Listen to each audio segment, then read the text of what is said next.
기능성 약물 담지 하이드로겔 제조 발표를 맡은 고은정입니다.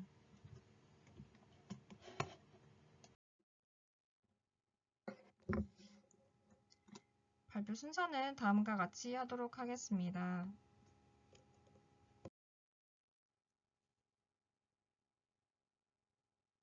저희가 이번에 설계한 기능성 약물 담지 하이드로겔 제조를 생각하게 된 것은 항암제를 사용하여 암을 치료하는 것인 화학 항암 치료에 대한 부작용을 해결하기 위해서였습니다.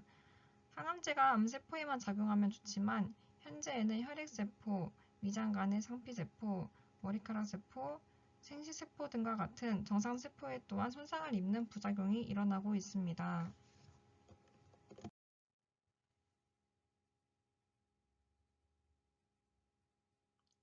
그래서 부작용을 해결하고자 pH 가물명 하이드로겔을 표적 항암 치료에 접목해보는 것을 생각해 보았습니다. 먼저 표적 항암 치료란 암 세포에서만 발견되는 특정 변화를 표적으로 정상 세포의 손상을 최소화하여 선택적으로 암 세포만을 공격하는 치료 방법입니다. 저희는 특정 변화가 pH인 표적 항암제 치료를 목적을 두었습니다. 기존에는 일주일에 한 번 또는 3주일에 한 번을 주기로 약 1년간 투약을 하였습니다. 그러나 하이드로겔의 약물을 담지하여 한 번만 투약하면 약물의 서방출이 되어 기존의 부작용들을 최소화할 수 있을 것이라고 예상했습니다.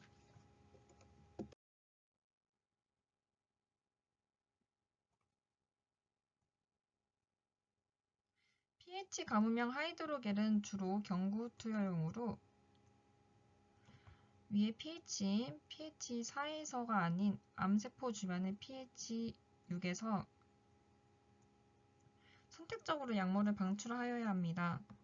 이는 이온성 작용기를 갖는 고분자를 사용하여 하이드로겔을 제조하였을 때 pH 변화에 반응하여 팽윤이 일어나게 되므로 약물이 방출하게 되는 것입니다.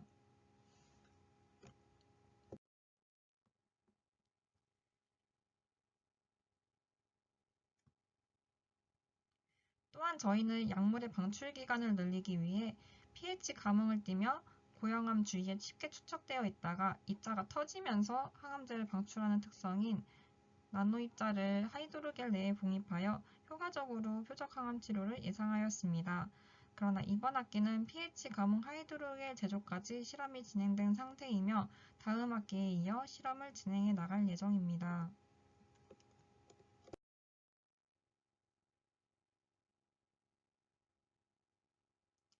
먼저 이번 학기에 진행한 pH 가무명 하이드로겔 제조에 대해 설명드리도록 하겠습니다.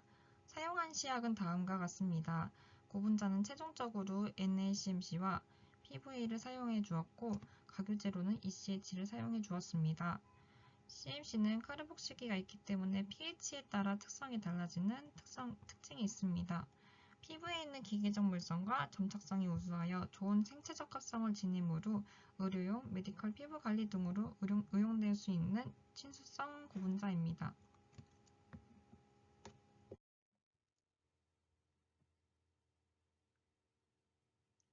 공정도는 다음과 같습니다. 먼저 NaCMC와 PBA와 용매인 PBS를 70도에서 1시간 정도 충분하게 교반한 후 각유제인 ECH를 넣고 24시간 동안 각유시켜 주었습니다. 제조된 솔루션은 동결 건조를 통해 적절한 물성을 나타낼 수 있도록 제조하였습니다.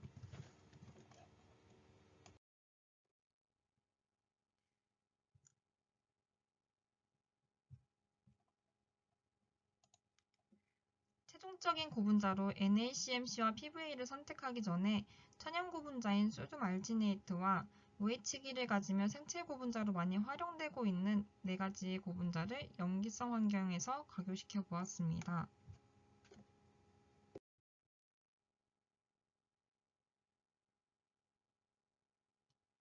그 결과 키토산과 NaCMC는 소듐 알지네이트와 완전히 섞이지 않는 모습을 보여주었습니다. 또한 키토산은 갑각류 알러지로 인한 문제로 상용화가 어려울 것이라고 생각했습니다. 소듐 알지네이트와 NaCMC를 각유시켰을 때 섞이지 않은 것은 각유제와 NaCMC의 OH기가 결합을 이루어야 하지만 NaCMC 내에 NA기도 있기 때문에 순수한 OH만을 가진 고분자보다는 약할 것이라고 생각하였습니다. 그러므로 OH기를 가진 고분자로는 PVA를 사용하기로 결정하였습니다. 아가루스는 잔존물이 보이지는 않았지만 pH 변화를 주기 전에 이미 수화젤의 형태를 띠는 것을 확인할 수 있었습니다. 피부의 경우에는 동결 건조를 위해 냉동고에 넣었지만 하루 이상이 지나도 얼지 않았으며 온도가 낮아지면서 잔존물이 나타나는 것을 확인할 수 있었습니다. 얼지 않은 것은 수산화 나트륨 수용액이 어는 점이 마이너스 27도인 것이 원인이었습니다. 그러므로 용매는 PBS로 바꾸었습니다.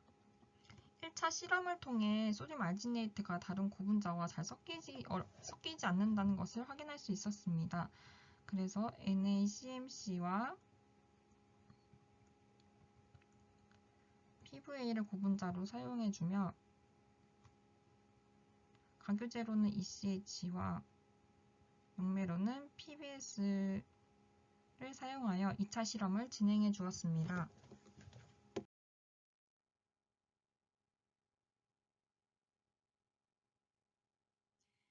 2차 실험의 메커니즘은 다음과 같습니다. ECH가 반응할 때 에폭시기가 PVA 말단인 히드록시기와 반응하여 개환이 일어나게 되고 이 개환된 사슬과 PVA가 결합이 되게 됩니다.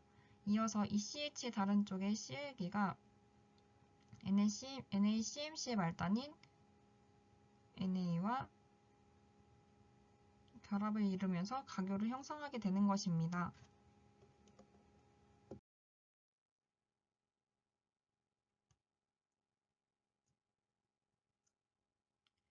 pH 감응의 적절한 물성을 찾기 위해 저희는 ECH 양과 각 고분자량의 변수를 두어 물성을 비교해 보았습니다.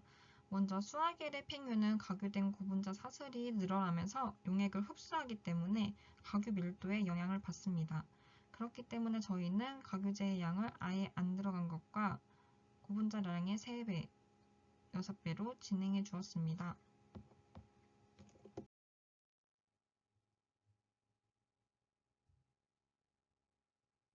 그 결과 ECH가 가장 많이 들어간 것은 화학적 결합으로 인해 충분히 튼튼한 망상구조를 형성하여 6시간 이후에도 가장 분해가 진행되지 않는 것을 확인할 수 있었습니다. 그러나 ECH가 과도하게 들어갈 경우에는 체내에 잔존하여 독성을 일으킬 수 있는 원인이 되기도 합니다. 또한 ECH 반응 볼비 이상으로 들어가면 팽윤이 제한되어 팽윤비가 감소하는 것을 확인할 수 있었습니다. 그러므로 각 고분자량의 3배를 넣는 것으로 결정하였습니다.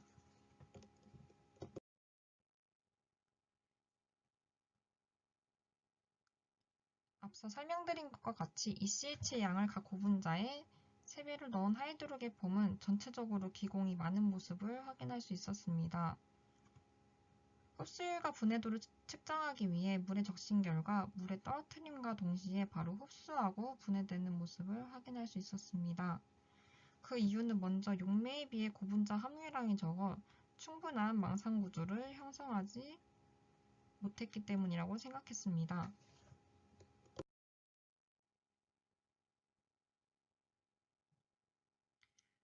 두 번째 변수로는 고분자 양을 증가시켜 합성하고 동결 건조에도 기공이 여전히 있는 것을 확인할 수 있었습니다.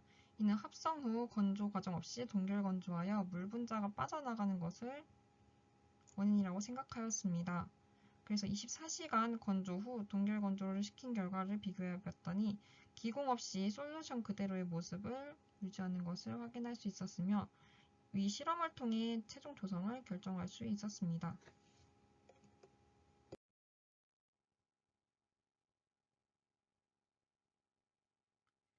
앞의 과정을 통해 정한 시약 조성의 결합 정도를 확인하기 위해 FTIR을 측정하였습니다. 3400에서 3350 카이저 흡수 피크는 OH기의 신축 운동으로 ECH의 개환 반응 후 OH기가 형성된 것을 확인할 수 있었습니다.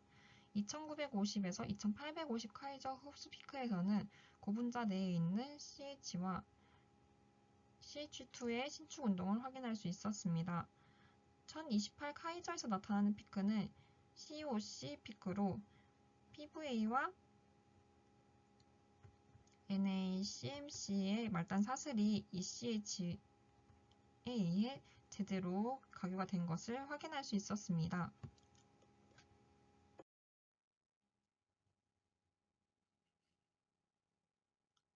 그리고 pH 6에서 평균 정도를 확인하기 위해 pH 4, 6, 7 용액에서 평균비를 분석하였습니다. 결과는 pH 6, 7, 4 순으로 평균비가 높은 것을 확인할 수 있었습니다. 이는 CMC의 말단이 COO-NA기가 이온화되어 COO-기로 해리되고 이 음전화가 전정기적 반력을 일으켜 하이드로겔 기공이 팽창하게 되면서 팽윤이 나타나게 되는 것입니다.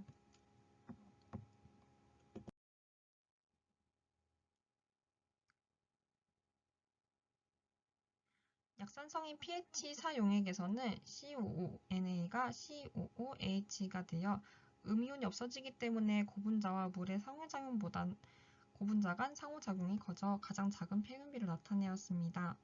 pH 7 용액에서보다 pH 6 용액에서 평균비가 더 크게 나타난 것은 염기성을 띨수록 COONA기가 해리될 때 Na+기가 과도하게 많아지기 때문에 음이온 간의 반력보다는 플러스와 마이너스 간의 인력이 더 크게 작용하기 때문에 결국에 카르복실레이트기가 가려지고 정전기적 반력을 저하하게 되는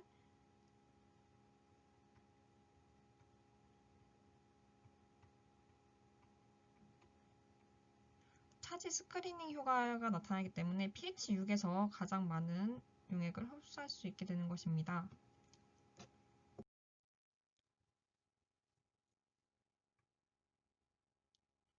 다음으로는 여러 pH 환경에서 결합율을 분석하기 위해서 하이드로겔을 pH 4, 6, 7에 침지시킨 후 24시간 동안 건조하여 분석해 보았습니다. pH 갤레이션과 평균도의 관계는 반비례하므로 갤레이션 실험에서는 pH 6에서 가장 갤레이션이 낮은 것을 확인할 수 있었으며 이는 24시간 이후에도 약물이 서방출될 것을 예상할 수 있었습니다.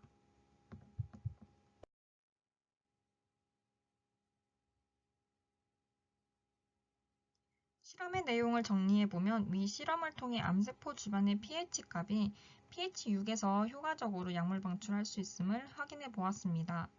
추후에는 pH 가무명 하이드로겔에 항암제가 담지된 나노입자를 봉입하여 정상 세포의 손상을 최소화하는 포적 항암제로 발전시킬 수 있음을 확인하였습니다. 이것으로 설계 발표를 마치도록 하겠습니다. 감사합니다.